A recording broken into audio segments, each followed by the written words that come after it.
do Lanús. Um estádio bem legal, inclusive, que comporta aí cerca de 45 mil pessoas. Eu conheci, mas tinha pouca gente. Outro dia. Tinha pouca gente, assim, tinham 10, 15 mil pessoas e tinham alguns flamenguistas, inclusive, lá na... Achou tranquilo nas proximidades ali? Cara, assim, não é um lugar tranquilo, mas também não tive nenhum problema. Inclusive, depois, no final, depois de eles terem ganhado, tiveram alguns torcedores que pediram para trocar a camisa comigo e tudo mais. Eu falei, não, irmão, tamo junto. Valeu, prefiro a minha do Vasco e tudo mais. Mas assim, o jogo em si, cara, eu acho que os primeiros 30, 35 minutos, Papa, o torcedor do Vasco pelo menos olhou para a equipe e falou assim, bem, parece que temos um time de futebol. Ele deu uma arrumadinha, né, exato, cara? Exato. Não tô falando que é bom ou que é ruim, mas pelo menos temos um time de futebol. Um time que se propõe a tocar bola, que avança as linhas, que tem uma postura um pouco melhor. Inclusive, eu sempre bato nessa tecla aqui, mas eu vou bater de novo. A linguagem corporal hoje é muito importante dentro do futebol. Se você é uma equipe que toda hora erra, baixa a cabeça, que você se mostra derrotado, que você não mostra com o ímpeto de vencer, cara, o adversário sente isso. E pelo menos nos 30, 35 minutos, digamos assim, do primeiro tempo, o Vasco mostrou isso na Argentina. Sim. O Vasco jogou melhor do que o Lanús do primeiro tempo, eu considero isso. Não foi tão superior, mas jogou melhor. E aí você viu uma aproximação melhor com o jogo do Fernando Diniz. Eu até escutei não só a entrevista do Fernando Diniz hoje, mas além do treinamento, ele teve 2, 3 horas para conversar com os caras e botar para o jogo. Então, apesar de um dia de treinamento, o Vasco já mostrou uma postura um pouquinho diferente do que vinha mostrando. O problema, Papa, que eu já comentei aqui e vou comentar de novo, é que o fracasso, infelizmente, está impregnado nesse grupo. E um dia de treinamento não vai fazer isso mudar. O futebol é confiança, o futebol ele tem muito a ver também com os caras absorverem a ideia. A ideia do Diniz não é algo fácil de você absorver, você tem que ter um tempo de treinamento, você tem que ter um tempo de realmente maturação para você entender. Tanto é, Papa, que quer saber o maior exemplo disso? Sabe quem foi o melhor jogador do Vasco na partida? O Tietê. Por quê? É coincidência? Não é, porque o Tietê já trabalhou várias vezes com o Fernando Diniz. Então é um jogador que já sabe exatamente o que ele quer. O Coutinho foi mal, mas no primeiro tempo era um jogador que estava se movimentando. Você comentou aí o Lucas Piton, o João Vitor, o próprio Hugo Moura. Eu vou falar do Ryan também, que é um jogador de 18 anos que eu gosto, mas assim, a linguagem corporal dele, a forma como ele marca sem bola é lamentável. É um jogador de 18 anos que tem que se esforçar mais, tem que correr mais, tem que apresentar mais. E isso eu digo do time inteiro. O Piton tá mal o ano inteiro, Papa. Não é só agora, é o ano inteiro. O Vasco não quis trocar o Matheus Pereira pelo João Vitor, não foi?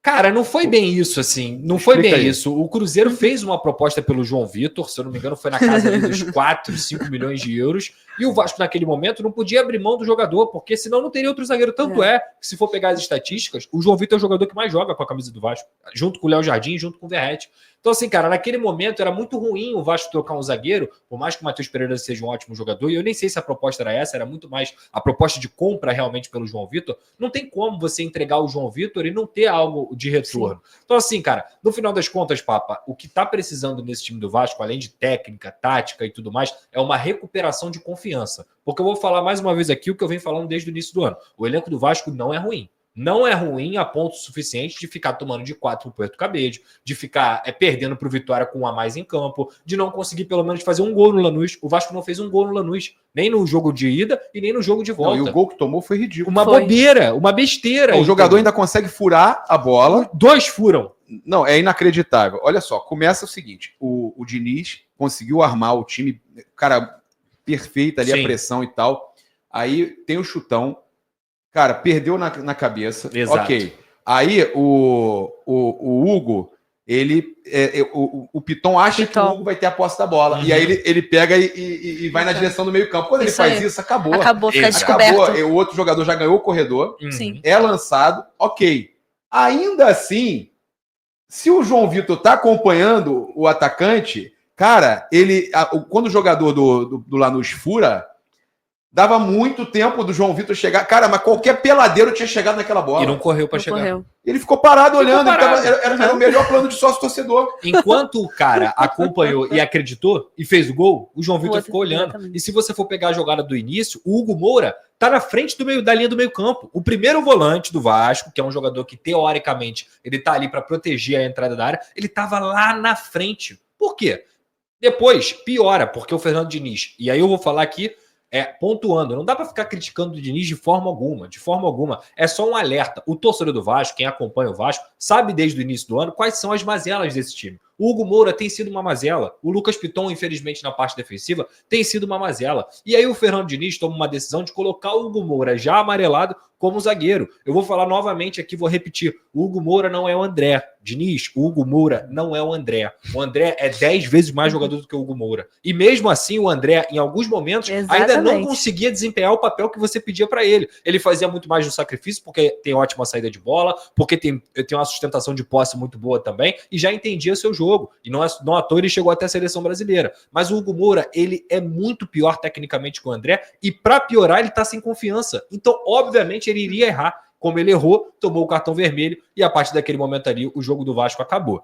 Então, assim, dá para culpar o Diniz? Dá para reclamar do Diniz? Não dá mesmo. Eu tô muito na expectativa, Papa. Não, ele melhorou o time. Exato, você já percebe que ele melhorou. O Vasco tem 5 jogos agora dentro do Rio de Janeiro. São 4 em São Januário e 1 contra o Fluminense no Maracanã com 50-50. Então, assim, cara, se pelo menos não ganhar 3 desses 5 jogos, vai ficar complicado. Precisa melhorar postura, confiança, tática, técnica e acredito que já no próximo sábado contra o Fortaleza a gente possa ver um pouquinho disso.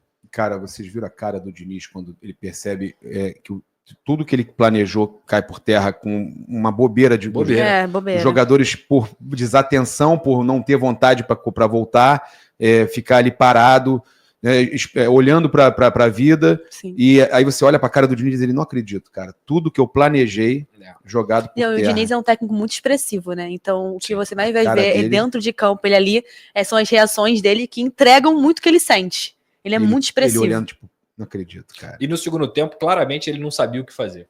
Porque ele não conhece o elenco. Então ele olhava para o banco e ele falava assim, vai entrar o Lloyd. Aí depois, foi expulso. Opa, Lloyd volta. Aí, pô, vou botar... Então, assim, cara, é natural, é completamente natural. A entrevista coletiva dele foi muito boa, inclusive, hoje. Fala muito bem do Coutinho, fala sobre a confiança que ele tem nesse elenco. Eu tenho certeza de verdade, que ele vai conseguir recuperar alguns jogadores, que ele vai conseguir aumentar a confiança desse grupo.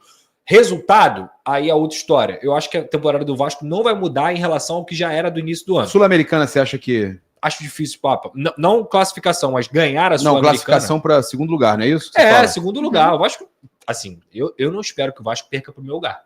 Eu acho que o Vasco vai ganhar do Melgar em São Januário. A melhor coisa foi o Melgar ganhar o jogo. Exato. Assim, desculpa, o Melgar é um time muito limitado e que tem ainda uma ajuda da altitude quando joga em casa, mas o Vasco não pode se dar o direito de perder para o Melgar. E muito menos para o Operário também, que é a Copa do Brasil, que é uma competição que dá muita grana. Sim. Então, assim, cara, no final das contas, se a gente for parar para pensar daqui a 6 meses, Papa, eu vou olhar para a temporada do Vasco. Na minha cabeça, hoje, assim como foi no início do ano, meio de tabela, chegar ali numas quartas de final de Copa do Brasil e chegar numas oitavas, quartas de final de Copa Sul-Americana. Eu não espero nada além disso. Mas como torcedor, eu espero postura e respeito com a camisa do... E aí você acompanhou nesse momento as palavras do Lucas Pedrosa, analisando bastante o jogo passado do Vasco e Lanús. Agora a informação que pega todo mundo de surpresa, o Vene divulgou 6h21, eu tô fazendo esse vídeo 6h45.